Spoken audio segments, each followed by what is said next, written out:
I'd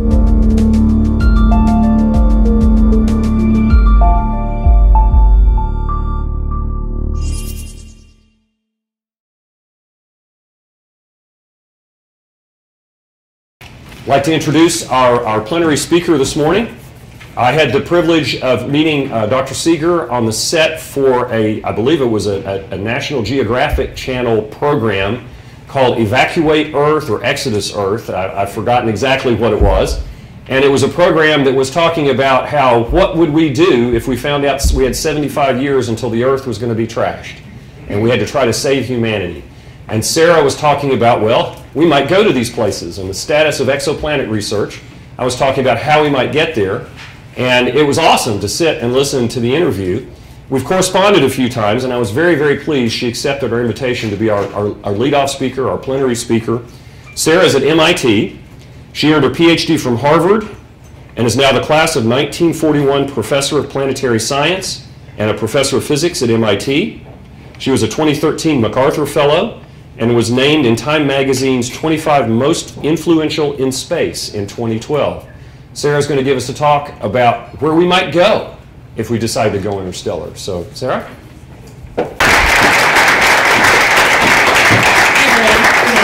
Here's a real photograph of a dark sky.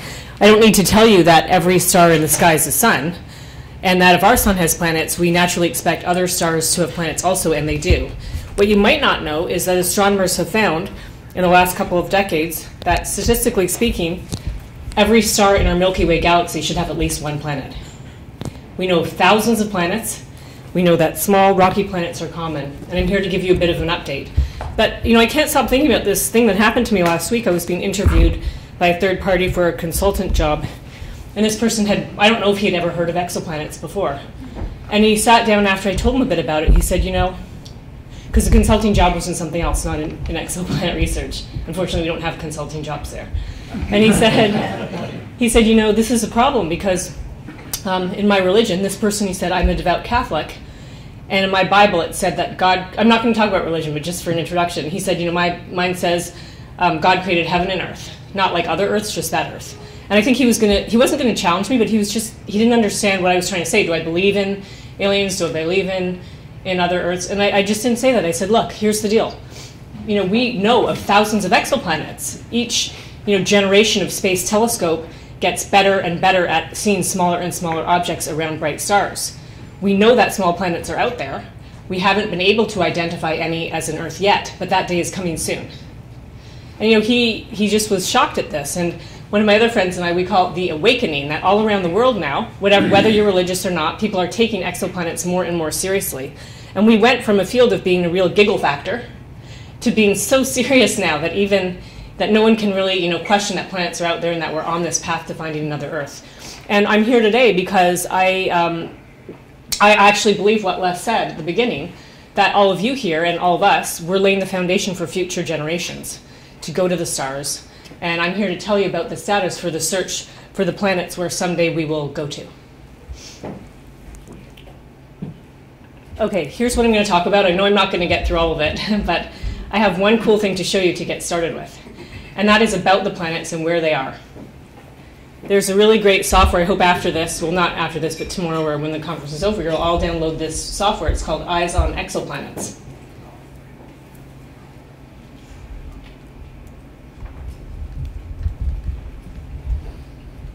Just give me a second because I'm going to give you a quick demo of it. It basically shows all the stars in our sky that we know where they're located and all the planets around those stars. And it helps you kind of get a picture of what we really know about exoplanets today. So when it starts, it's going to zoom away from our planet Earth. It's showing you the map of the stars in the sky. These are all the stars around us at 1,000 light years. And it's going to keep zooming outwards. Looking at all the stars where planets have been discovered, our sun is at the center. So it's going to zoom quickly outward. There's what we think our galaxy, our Milky Way galaxy looks like. And just so you know, most of the stars with planets we know of, they're only in this tiny little radius around our own sun. We can't see planets that far away, but nor would you want to, right? Because it's going to be hard enough to get to the nearest stars, let alone the further ones. So what you can do with the software is every bright point actually has a planet around it. And I just chose about 3 of my favorite ones to show you. I'm going to search for them.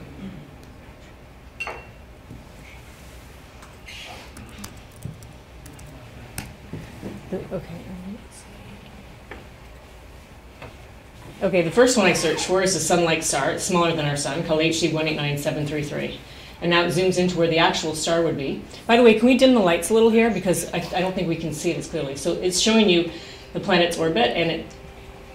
Okay, they put the sound as... we can compare it to our solar system, and look at that planet's orbit around its star, and see where Mercury is?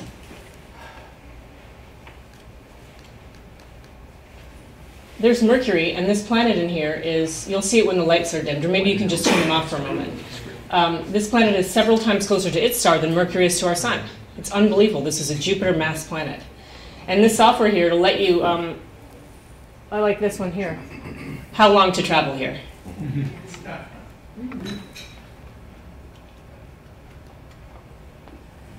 Automobile, 60 miles per hour, 700 million years. It's just a little thing that lets kids and others figure out like how far the stars are away. They're really far away. Most of the planets around stars that we know of are really quite far. There you go, light speed, 63 years. Did it right the first time, go back.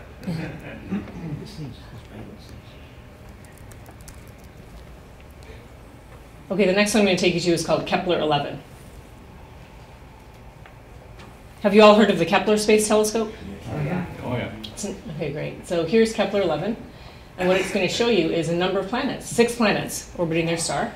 You can see based on Kepler's law, you can see the closer ones orbit their star faster. It's sort of reminiscent of the solar system, initially. Compare with our solar system.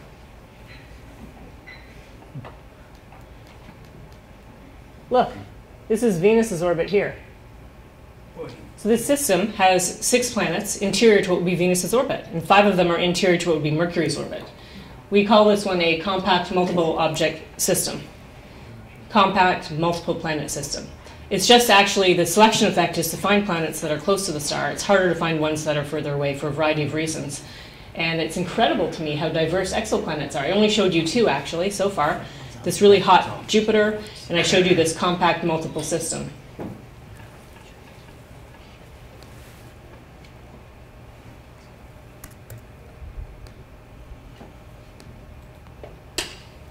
Okay, I have 2 more to show you. This one's called Kepler 10. Actually, I'll make this the last one. You can look at this later yourself. Kepler 10 has 2. See the one really tight close to the star? That's about an Earth, a little bit bigger than Earth, more massive than Earth planet. And it is so close to its star that its orbital period is only less than 1 day.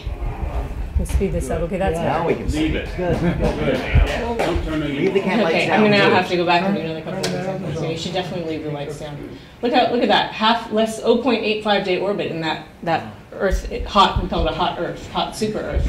It's so hot we think its surface may have liquid lava lakes. It's heated from the star, hot enough to melt rock, essentially. That outer planet is even more interesting, Kepler 10c, and that planet is about 15 Earth masses. Now, typically, to date, all the planets we found that have been 15 Earth masses have been low density. We think that when a planet forms, it accretes rock and ice or rock and other solid material until it gets so big that it gravitationally sucks in all of the material around it and has a runaway growth process until it ends as a giant planet. That was the initial thinking. But that planet, Kepler 10c, on the outer orbit there, it's remarkable because, you know what? It's a 15 to 17 Earth mass planet, and it appears, because of its density, to be predominantly rocky. So no one understands how we could have such a massive planet. So what we're seeing here is, science fiction becoming science fact with massive planets and hot planets, and pretty much any type of planet you can imagine is out there somewhere. I guess I'll show you one more, given that now we have the lights down. Actually, you know what, I'm not going to, because I want to move on with the rest of my talk. You can fool around with this later, but the point is that it shows you, visually speaking, that there are so many stars out there, and we know of thousands of planets already, and each planetary system is somewhat diverse. Now, what's interesting is if you give this software to children, they just start clicking around on all the stars, and they learn, because, they're sort of born like in the computer age, and they fool around with it, and they start clicking on stars, and what they're looking for is planets that orbit in the habitable zone. This will sort of overlay the habitable zone, which most of the planets are not in the habitable zone. They're much too close to the star. And they start to realize that you would see if you clicked around and spent an hour clicking, there's lots of planets and there's habitable zone. We don't know if they're habitable.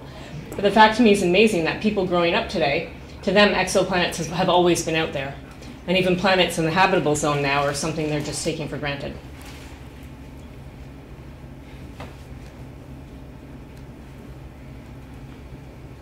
Okay, well, I have a few summary slides for the people who want a more graphical summary of what we know today. This is a plot showing you planet mass and Earth masses. So one Earth mass is here, and it's a log-log plot, so it covers an enormous scale. This is semi-major axis. It's in a weird type of unit. It's normalized to the snow line, but Earth is here, which would be at 1 AU, but it's putting the snow line. That's where it distance from the star where it's cold enough to have snow. But it doesn't matter for now. Just look where the solar system planets are: Mercury, Mars, Venus, Earth, Uranus, Neptune, Saturn. Jupiter is buried here. And this is an immense plot. It covers many orders of magnitude, and all these different symbols are different planets. The different colors show you different planet finding techniques, which I'm not going to go through. I just want you to see that each technique, as shown by the different symbols, gets a different part of mass semi-major axis space. What I want you to walk away from this plot is that there are so many planets out there, and they essentially cover almost all masses and all periods or semi-major axes that we can think of. Some of these are way further from their star than Pluto is to our sun. These ones are far closer to their star than Mercury is to our sun, and we have everything in between. And it's fair to say that the parts of this diagram that are not populated are because technology can't reach there yet. And especially you'll see here that planets like Earth, basically, we can't find yet. They're just too hard and too small and too low mass and too faint compared to the star. Now I'm switching to a similar plot, and this one is planet size instead of planet mass. So this is an Earth radii, so Earth would be along this line. Here we have Jupiter radii, which is about 11 times Earth size. Here's Neptune size, which is about 4 times Earth size. But look how many planets there are. It's unbelievable. This is the Kepler harvest, and this is showing you orbital period in days. So this is 10 days. So it finds a lot of planets close to the star with short periods. 100 days is here. Kepler didn't quite make it out to hundreds of days where Earth would be. So we have a blank spot here. But I just want you to, again, see that there are so many planets out there. Unbelievable numbers. This is showing you planet occurrence from Kepler, fraction of stars with planets. And this is planet size relative to Earth. So Earth is here, Jupiter's over here. And this says period less than 50 days. Don't worry about that now, that this has been increased to about 200-day periods. If you can only remember one thing from my talk, this is what you should remember. It is how common different sized planets are compared to each other in our galaxy out to periods of about 200 days. It's amazing to me that these smaller planets of less than 3 times Earth size essentially are 10 times more common than Jupiter-sized planets. Based on planet formation, we expected that Jupiter's would be the most common type of planet out there because of this runaway growth process when a planet sucks in all the material around it until its feeding zone is exhausted. So it's a big puzzle in exoplanet science today as to why these planets are so common. In particular, a planet between 2 to 3 times the size of Earth, they're not predominantly rocky. We find that based on their mass and their radius, we get a density. They must be made of a lot of low density material. We have no idea what they are or where they came from. Now we want this bin, of course, to be way up here. These are the rocky planets, which might have thin atmospheres that could be more reminiscent of a terrestrial planet where we could go to and survive on. We don't know yet. We're still working on this part. But I think, to me, this is one of the most exciting results ever in exoplanets. So for my exoplanet update, I just flashed by the numbers and the diversity of exoplanets, which you might have known already. This one is maybe new to you. I hope you'll remember this always. And I have one more thing to tell you that's new in exoplanets that's been kind of congealing over the last few years. And that's about the so-called habitable zone, or we call it the Goldilocks zone. It's the concept that a planet, a terrestrial planet with a thin atmosphere, is heated from the outside. So the distance from the planet to star sets whether or not this planet would be so-called habitable. That is, are the temperatures suitable for life? Not too hot and not too cold, but just right for life. If it's too hot, we won't have molecules. We'll just have atoms. We can't have molecules that will be able to form complex structures. If it's too cold, everything will be frozen out, especially water, which we think all life requires. So that's the story, and I'm assuming that most of you who have heard of the habitable zone here. Now, what you might not have heard, but is going to make total sense to you, is that on our own Earth, we have our greenhouse effect, right? And we're worried about pumping in more greenhouse gases, on the order of parts per million of carbon dioxide or even less of other gases like methane. Imagine for a moment that a planet somewhere out there on a nearby star has an atmosphere that's twice as massive as Earth's atmosphere, or 100 times more. That could have a massive greenhouse effect, pushing that planet outwards. And we actually imagine even something else, that we could have planets that are more massive than Earth and further out and colder, which might retain hydrogen gas. We think that our own Earth had a partial hydrogen atmosphere when it was formed because of outgassing of the initial material it was born with. Imagine for a moment that a planet retains hydrogen. Now what happens? Molecular hydrogen is one of the most nasty greenhouse gases you could imagine, and the reason is because unlike carbon dioxide and water vapor and other greenhouse gases, they rotate and vibrate and they interact with light at very specific wavelength bands. Molecular hydrogen is a homonuclear molecule. It doesn't interact with light in the same way, but when it has collisions, so if the atmosphere has high enough pressure, it gets an induced dipole moment, so to speak. And what that translates to is instead of having discrete absorption bands in the atmosphere, it absorbs continuously across the wavelength spectrum. And it absorbs light really dramatically. And this is known in other areas of astronomy, but it's so amazing that when we put it together in a picture like this, it's more of a schematic. This is showing you mass of a star relative to the sun. So our sun here is 1. These are bigger stars than smaller stars. Radius of orbit relative to Earth. So Earth is here. See the solar system planets. These are other known exoplanets that are habitable zone initially. This blue region is for a nitrogen, water vapor, carbon dioxide atmosphere. People have written papers saying the habitable zone actually could extend very far out. If we have a planet that's colder and more massive than Earth's, it could retain a hydrogen atmosphere, and it actually might even be habitable out to 10 astronomical units, depending on the planet. If it has a hydrogen atmosphere, its greenhouse properties are totally different. We've also talked about planets that are closer to the star that are still habitable. Our biggest greenhouse gas on Earth is actually water vapor. We don't hear about that in the news because we're not, changing our water vapor cycle. But imagine if we had fewer oceans, less water vapor in our atmosphere. We think that a planet could still have water much closer to the star because it would avoid a runaway greenhouse effect. We think that Venus, most people believe Venus once had oceans, and that its water evaporated into the atmosphere, and ultraviolet radiation split apart the molecules, with hydrogen escaping to space undergoing a runaway process. But if a planet has less water vapor to begin with, it has less absorbing power, and it could survive as a water planet closer to the star. Now, this is all summarized in a review article from May 2013. If you want to know more about the habitable zone, you can look into that. I just want you to know that people in exoplanets are fighting. I don't know what this particular field fights about, but they're arguing where are these boundaries. People are upset because they believe that we had this very narrow habitable zone. Now people are saying it could be anywhere, and it's kind of all over the place. And to summarize this part of my talk, exoplanet update, an extended habitable zone, the diversity of exoplanets is immense. All masses, sizes, and orbits that are physically possible appear to exist. The atmospheres are expected to be similarly variable. We don't know what sets the initial mass of a planet atmosphere, and therefore, because of the greenhouse effect, planet to exoplanet habitability could be planet-specific. So although we always envision going to visit a planet that's Earth size and Earth mass with forests and oceans, that's what we might need as humans, but there could be many other types of planets out there that we're just starting to understand could be a suitable place for us to go to. Exoplanet update. We know how common small planets are. Actually, one of the things we're trying to understand is, does every star have an Earth-sized planet? Or is it 1 in 10 or 1 in 100?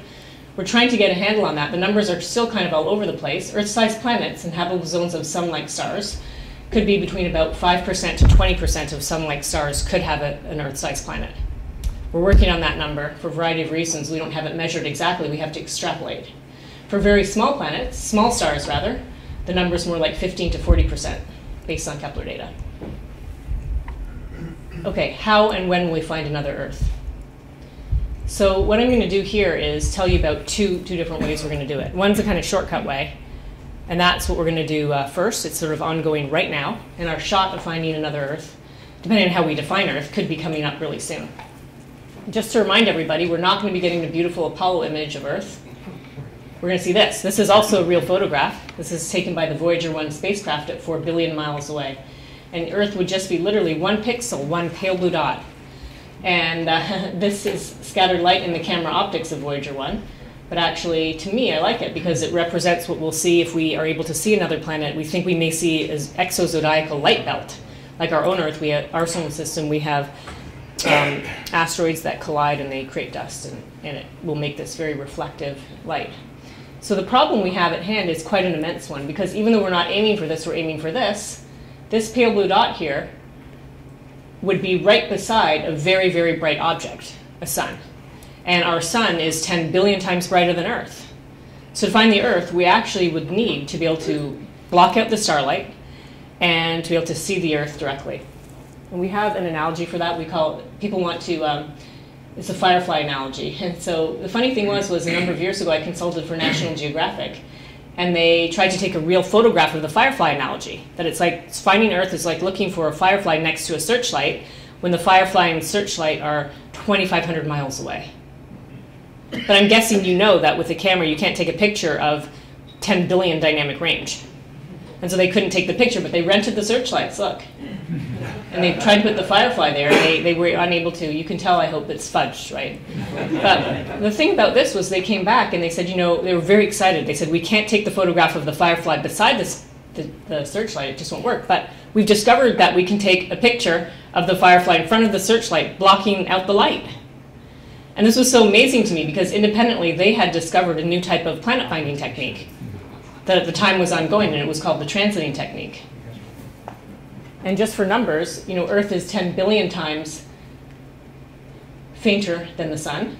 But if an Earth goes in front of the sun, this is the Kepler technique, transit technique, it blocks out 1 in 10,000.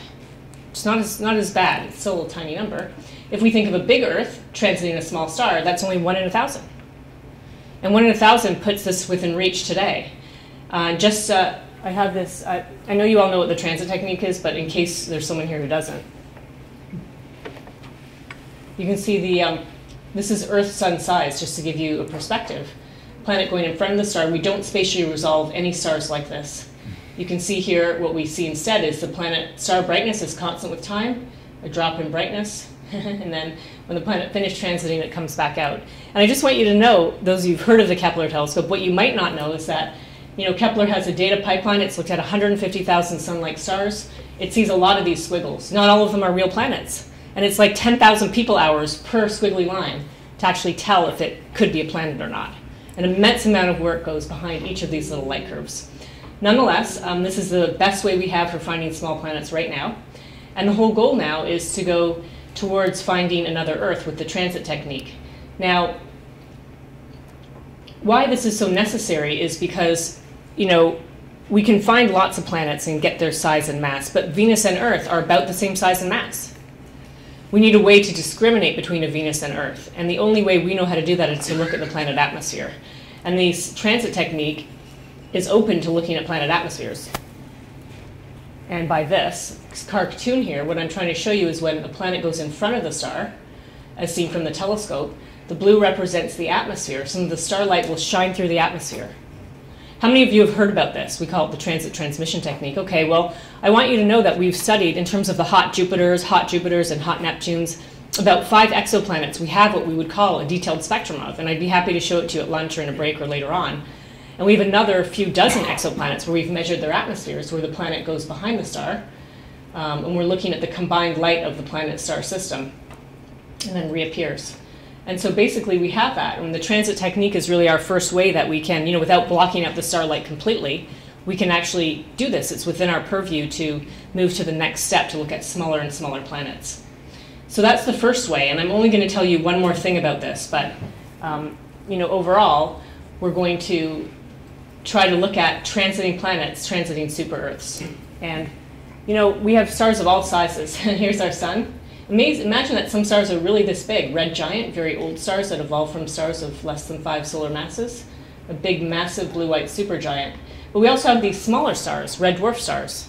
Now look, I've put this little Earth here. I tried to scale it, so this is Earth size, this is the size of the sun. Our own Earth is 1/100th the size of the sun. I guess it looks a little big. Can you see the planet around this small star? Yeah. Does it look bigger? Yes. You know, it's not. I just cut and paste. It looks like I've made it bigger. But the point is to show you that a small planet transiting a small star is so much easier to see.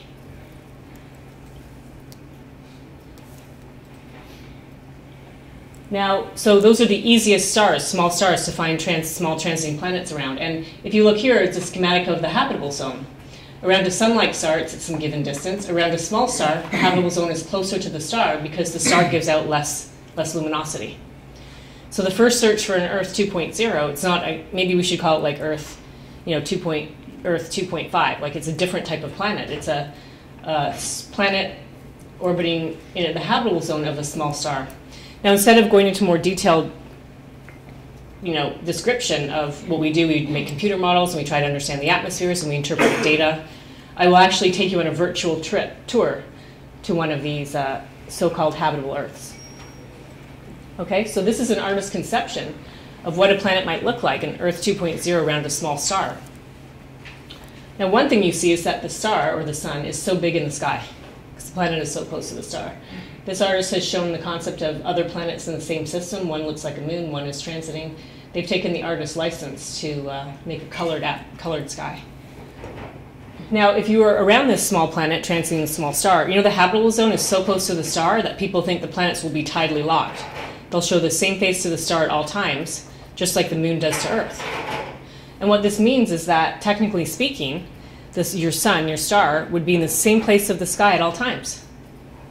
So when you visit this planet, you could choose to go to where the sun is always setting.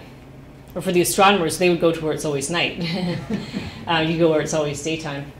What I like about it, though, is the year would be very short. Remember, the planet is closer to the star because the star gives off less luminosity. And so a year could only be 20 days. That's good for astronomers because big discoveries seem to always happen right when the sun moves into your field and it's daytime where you're looking. So that would be helpful for us.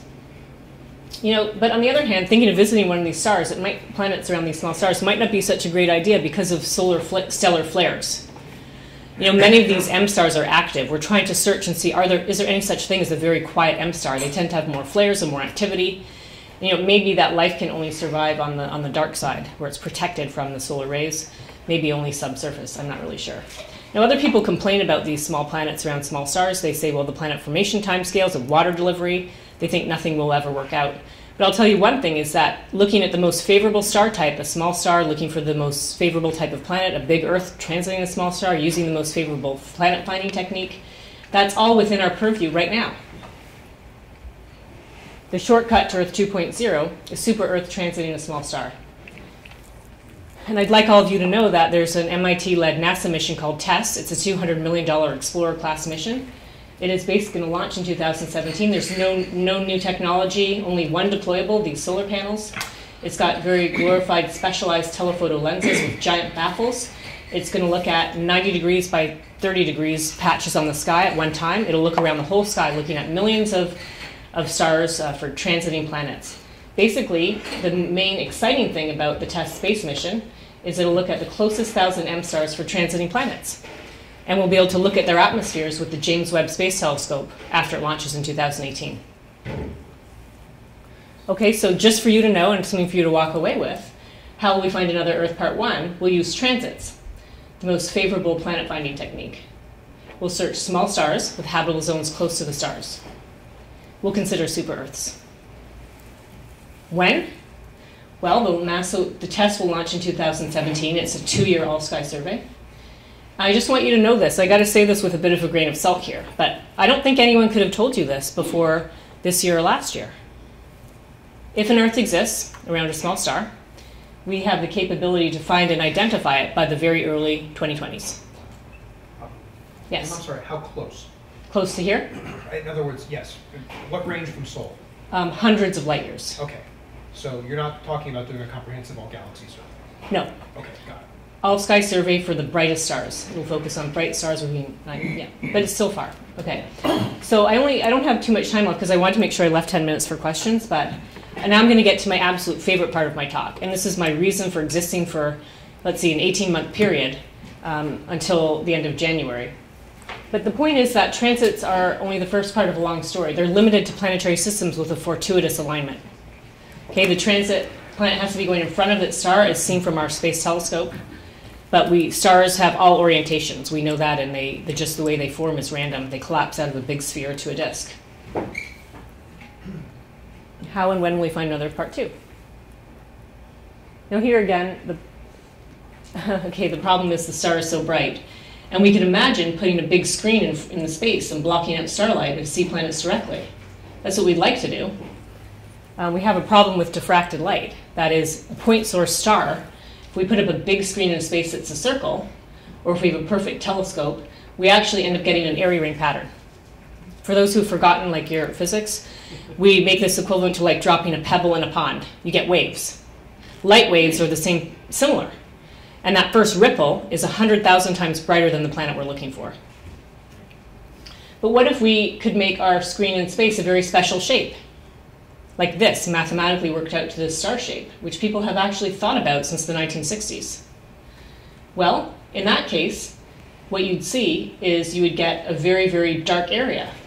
And if you make this precisely enough, you could get a dark area to 1 part in 10 billion, what you need to find another Earth. This would be like dropping a pebble in a pond, when instead of getting ripples, the area around the pebble would be so perfectly smooth to 1 part in 10 billion.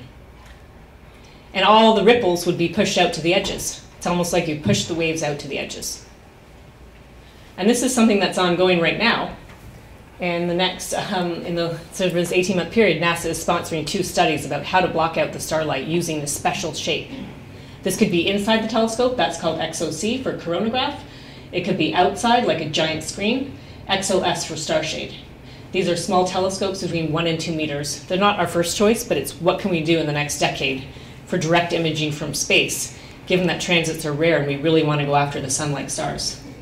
So I'm actually been chairing this study, and we have a design team at JPL, it's a team of engineers, and we have about 10 other people like myself from academia and industry who are on the science team. So I'm going to describe the starshade concept to you, and in a few minutes just give you an overview. But you can later on go to the website and download the interim reports, read the executive summary at least, and see what's going on. The animation shows you the starshade and telescope could launch together. A small telescope with a baffle, big baffle. The petals would deploy from their stowed position. A central truss would expand and the petals would snap into place.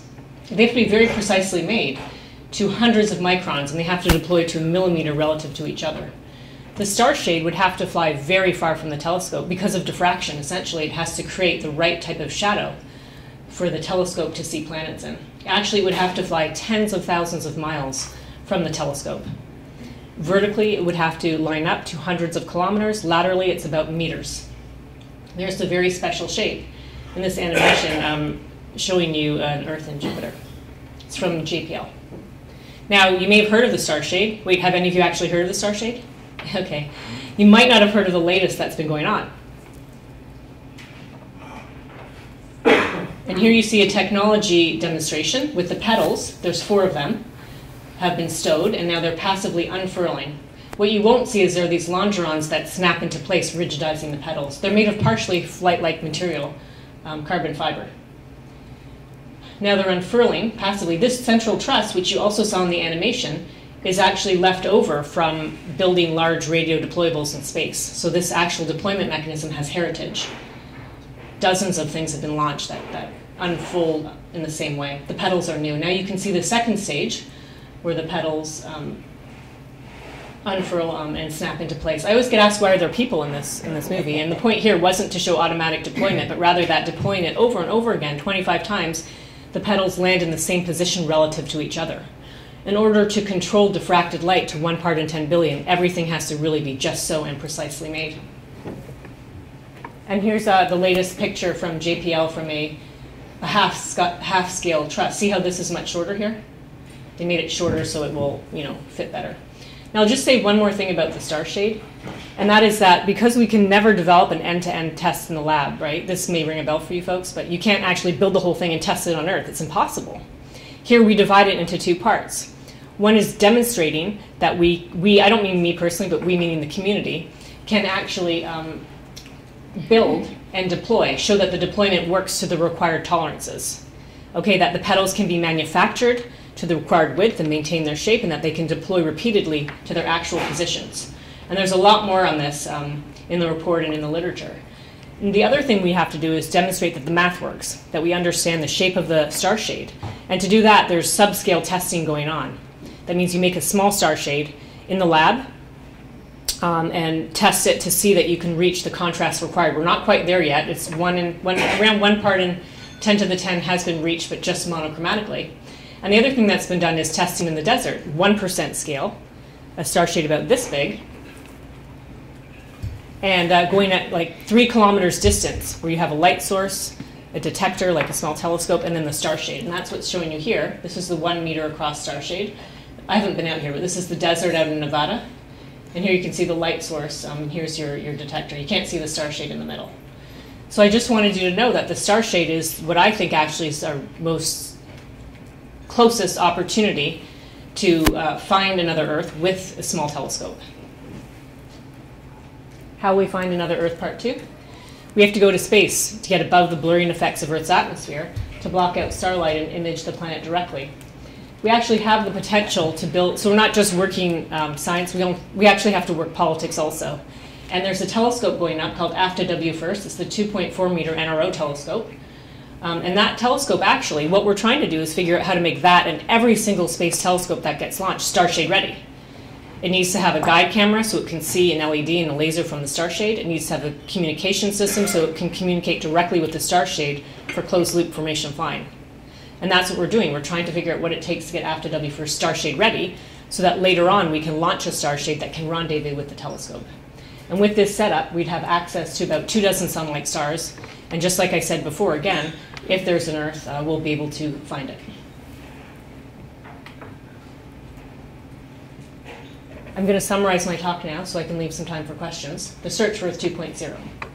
We know where the nearby stars are. We've known that for a long time, and I showed you the software Eyes on Exoplanets where you can download and see for yourself where the nearby stars and planets are.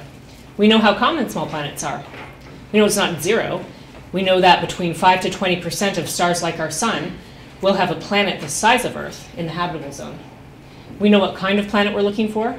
A rocky planet that has a thin atmosphere. I always have to say we think because now our habitable zone is extended.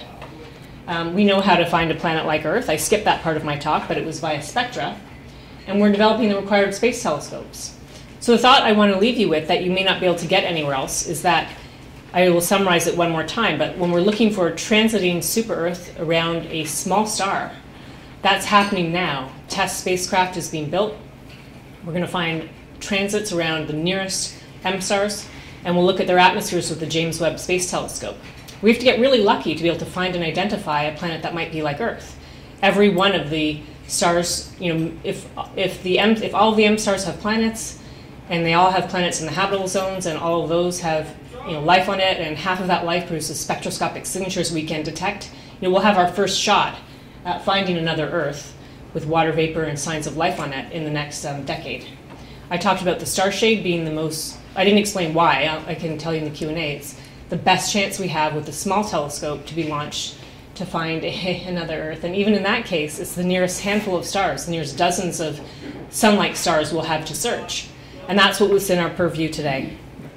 Thanks for your attention.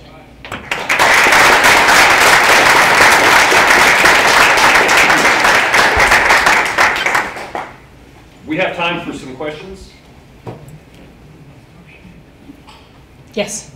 What do you think the chances are going to be that W First will have a star shade possibility? I can't say because from my viewpoint, I have to get up every day and work really hard, and I have to be 100% optimistic it will happen.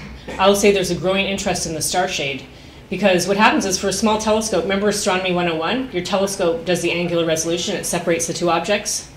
It's a light collector. Well, the star shade does all the hard work, and that's what enables it to go so much further.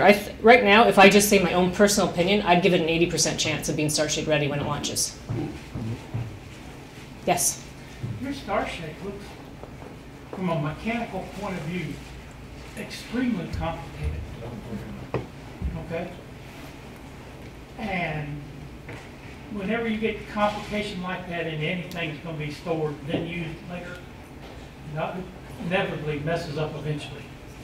The question I have is, have y'all thought about just using pneumatics? In other words, just figure out how to blow it up with pneumatic channels instead of rods and servos and etc. Don't do it simply. Can you elaborate a bit? The question is, it's complicated, it might have a problem. Have you ever think of blowing it up? Oh, do you mean like inflating? Yeah. You know, they haven't thought of that yet. I have not heard that described. I think if I was the engineers working on this, I would say, you know, this has been done like 20 or 30 times, with the exception of the pedals that are hanging on it and are stowed and deployed. Problem So- it has is, as in one of the Jupiter probes, it didn't deploy all the way. One of the Galileo did not deploy the antenna. So what I would do is I would turn it back to you and I'd say, this is great. I mean, if you can think of a way to, you know, inflate it and still get and maintain the shape required, it would be a great way to think about it. So maybe you should go ahead and give that more thought. Yeah. You know, my guess, I'm just thinking in real time up here, is that it's hard to get that exact shape you require. I mean, you've got to get it to like a few hundred, you know, 100 microns and deployed millimeters, but I don't know, maybe it's possible. Yes? Could you explain passively deployed a little more? Passively deployed. Passively deployed is just when the pedals are unfurling. But you use the word passive, which tends to mean Yeah. no moving parts. Could you just explain? Oh, okay. how- No, I'll just explain the definition used here. It's just if it's actively deployed, it requires a motor. So this just, that stage of the deployment doesn't require a motor to deploy. Could you explain what it uses to make motion? Springs. He says springs. I don't know exactly what that one does. Question in the back. I was just wondering about the funding for the various different missions that you talked about. I know that they're happening all over the place. What are the actual chances of these things not just being developed but launched? Okay, this question is about funding. For testing the James Webb, they're a go. There's no problem there. They're already being funded. They're not going to be canceled. The Starshade is still out there, you know, and we're focused now really on just figuring out how to get the technology funded to reach, you know, the milestones required. Its future is not certain in any way. What about TESS? Oh no, TESS has been selected already. A while ago, they just have passed all their reviews. There's no problem with TESS. Yes? So presumably as you're looking at different stars, you would be moving the sunshade around from place to place and adjusting the distance to the size of the star. Is that right? Yeah, the Starshade has to retarget each time. So after it looks at one star, it has to move around and look at another star, and it has to constantly be moving across the sky. Why does it have to be so big and far away from the telescope? I mean, there's different designs. It can be closer and smaller. But, you know, what people want to know is, like, why can't, if I have a 1 meter telescope, why can't I just have a 1 meter starshade? It just has to do with diffraction. If you work out the math and you want to get the shadow very deep and right where you want it, it has to be big. It may not have to be quite as big as the one that I showed, but you can't get away from it, unfortunately. What kind of propulsion do you anticipate using? A lot of things have been discussed. Solar electric propulsion or, you know, just sort of more traditional ones. Still sort of out there, TBD. I think that carrying enough fuel is not the main limitation right now. It's sort of the lifetime of everything, because to retarget, if the starshade is so far away, it takes at least a week. And so you really just have a time problem of wanting to get to all those stars. Yes? Would there be any advantages to multiple star shades up there at the same time? Would there be any advantage to multiple star shades? Yes. If we could launch a whole bunch of star shades, we wouldn't really have as many problems if one of them didn't deploy, or if we didn't have, you know, you can always have one lined up ready to go. Probably time for one more question. Okay. Okay, back there. Well, I just wanted to offer maybe a countering opinion. I worked with Les in the Special Propulsion Program, and we designed and built and deployed a vacuum chamber. A deflatable and a mechanically deployable structure. We really found neither one to be that much more preferable than the other. So it looked like from your design, it had a lot of Harris radio telescope heritage to some of its architecture in the center of it, which really has a lot of legacy to it. So as far as risk, I don't think that deployable should necessarily be better. Have maybe a longer distance you could take it for lightweight, but as far as reliability and deployment.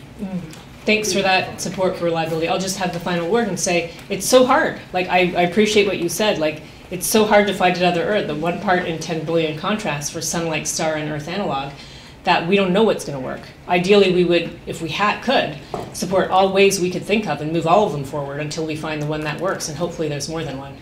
So keep thinking about it, everyone. And thanks again. All right, thank you.